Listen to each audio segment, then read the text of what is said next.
Jesus said that every sin and blasphemy will be forgiven except blasphemy against the Holy Spirit. But what does it actually mean to blaspheme the Holy Spirit? And have you ever committed the unforgivable sin by accident when you were little or before you were saved? In this video, I'm going to break down exactly what the Bible says about the unforgivable sin and give you a very clear explanation that will help you know your forgiveness and be secure in your salvation in Christ. I'll also answer questions like, how do you know if you've blasphemed the Holy Spirit already?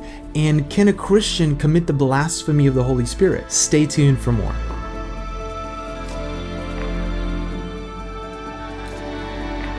Hey everyone, my name is Valentin Svit and welcome to the Do Disciple channel, where I share practical and biblical lessons to help you grow in your relationship with Jesus. If you enjoy this video, make sure to hit that like button and subscribe to the channel for more videos that explain the Bible in a simple and practical way. Also, if you want to help support the ministry financially, you can donate below through the link in the description. Now let's dive into the video. The blasphemy of the Holy Spirit is one of the biggest things that people misinterpret in the Bible, and it's one of the reasons why so many Christians feel like God hasn't forgiven their sins because of something they said when they were little or because they got mad at God. This is exactly what the enemy wants you to think. Because if he can get you to believe that you've blasphemed the Holy Spirit, he can keep you stuck in condemnation and make you constantly question your salvation. So if you've ever had thoughts like that, make sure you watch this video to the end because I believe it's going to change things for you. Matthew 12:30-32 says this: "He who is not with me is against me, and he who does not gather with me scatters.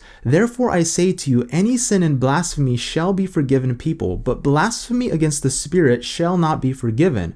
Whoever speaks a word against the Son of Man, it shall be forgiven him. But whoever speaks against the Holy Spirit, it shall not be forgiven him either in this age or in the age to come." If you read these verses on their own, it seems like Jesus is saying that if you speak something against the Holy Spirit, you will never be forgiven. But is that really the case? I want you to look very closely at what Jesus says first, right before he talks about blasphemy. He starts the verse with, "Therefore I say to you," which is actually a reference to what he just said before in verse 30, "He who is not with me is against me, and he who does not gather with me scatters." When Jesus is talking about the blasphemy of the Holy Spirit, he's saying it's a matter of whose side you're on. Are you for him or are you against him? Now, why is this important? There is something that happens before Jesus talks about the blasphemy of the Holy Spirit, which causes the Pharisees to speak out against the work of the Holy Spirit. Let's go back a little to Matthew chapter 12, verse 22-24, which is the conversation that started this whole thing. Here's what it says: "Then a demon-possessed man who was blind and mute was brought to Jesus, and he healed him, so that the mute man spoke and saw. All the crowds were amazed and were saying, 'This man cannot be the son of David, can he?' But when the Pharisees heard this, they said, 'This man casts out demons only by Beelzebul, the ruler of the demons.'" Notice what happens when Jesus heals the demon-possessed man by casting out a demon from him. It says all the crowds were amazed and were saying, "This man cannot be the son of David, can he?" The son of David was a reference to the Messiah. See, this wasn't just a question about signs and wonders. This was a question about the deity of Jesus. Was this man the son of David who is to sit on the throne forever? Was this the promised Messiah that is to come? It's this very question that made the Pharisees speak out against the works of the Holy Spirit, because verse 24 tells us that when the Pharisees heard this, they said, "This man casts out demons only by Beelzebul, the ruler of the demons." Now, why would the Pharisees respond to this question like that? Simply because the signs and wonders served as proof that Jesus really was who he claimed to be. If the Pharisees believed that Jesus was casting out demons by the Spirit of God, they would also have to believe that Jesus was the promised Messiah, because that's who he claimed to be. This is not something they wanted to do. That's why Jesus starts off the verse on the blasphemy of the Holy Spirit by saying, "He who is not with me is against me." It wasn't a matter of what they said that caused them to commit blasphemy of the Holy Spirit. It was a matter of rejecting the works of the Holy Spirit, which proved Jesus to be the Messiah. This ultimately prevented them from receiving Christ into their heart. How do we know? Right after our verse on blasphemy, Jesus goes on to say that the words that you speak are actually the result of what's in your heart. Matthew 12:33-34 says, either make the tree good and its fruit good, or make the tree bad and its fruit bad. For the tree is known by its fruit. You brood of vipers, how can you, being evil, speak what is good? For the mouth speaks out of that which fills the heart. If a tree is known by its fruit, and the mouth speaks out of that which fills the heart, then the real problem that Jesus was pointing to was the nature of their heart, because that's what caused the Pharisees to speak out against the works of the Holy Spirit. If your evil heart is what's causing you to speak out against the Holy Spirit, then the only way you can't be forgiven of your sins is if you are rejecting Jesus from coming into your heart and changing your nature. Jesus told us in verse 30 that any sin and blasphemy shall be forgiven except this. And in John 8:24, Jesus said to the Pharisees, I told you that you would die in your sins, for unless you believe that I am He, you will die in your sins. The real blasphemy of the Holy Spirit that the Pharisees were committing was their refusal to believe that Jesus was the Messiah, even though the Holy Spirit was giving them clear evidence through signs and wonders.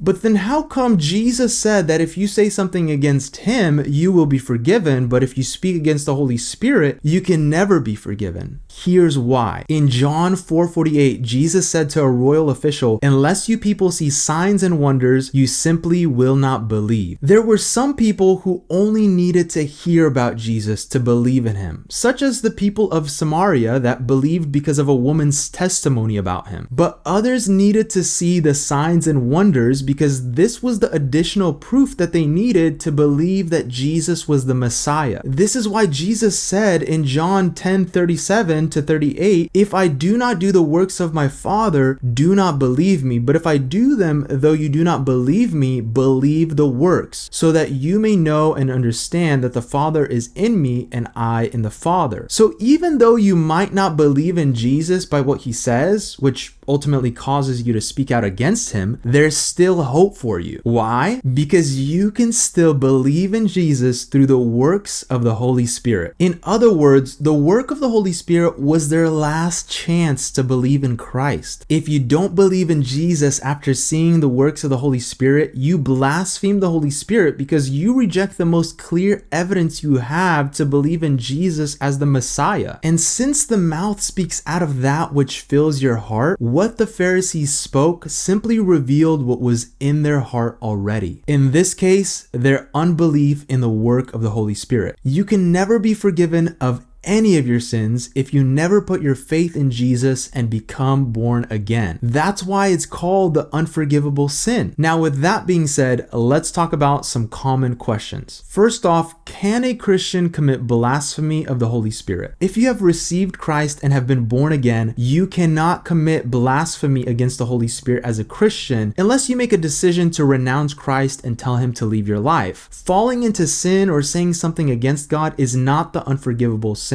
The Holy Spirit is your proof of salvation and is the promise that you've been forgiven of all sin through the blood of Jesus. How do you know if you have blasphemed the Holy Spirit already? The only time you blaspheme the Holy Spirit is when you are a non-believer who has not been born again and God is clearly revealing Himself to you, yet you still choose to reject Him and refuse to be born again. If you never make a decision to put your faith in Christ during your lifetime, you commit blasphemy of the Holy Spirit because you deny the only way for salvation and forgiveness, which is Christ. Can you accidentally blaspheme the Holy Spirit? No. Again, the unforgivable sin is not what you say that causes you to be unforgiven. There's plenty of people that have said blasphemous things against God and the Holy Spirit who were later born again and saved, and today they're serving the Lord. The ones who commit blasphemy are the ones who make a conscious decision to reject Christ their entire life despite knowing that He's real. Now, if you are watching this video and have never made a decision to receive Jesus Christ into your life, you can do that right now simply by asking Jesus to cleanse you of your sins and invite him into your heart so that you can be born again. And if you have been born again, but you've been getting attacked with shame, guilt, or condemnation, I would highly recommend watching my series on your righteousness in Christ, which will help you understand your new identity as a believer. That's it for this video, guys. Thanks for watching, and I'll see you on the next one.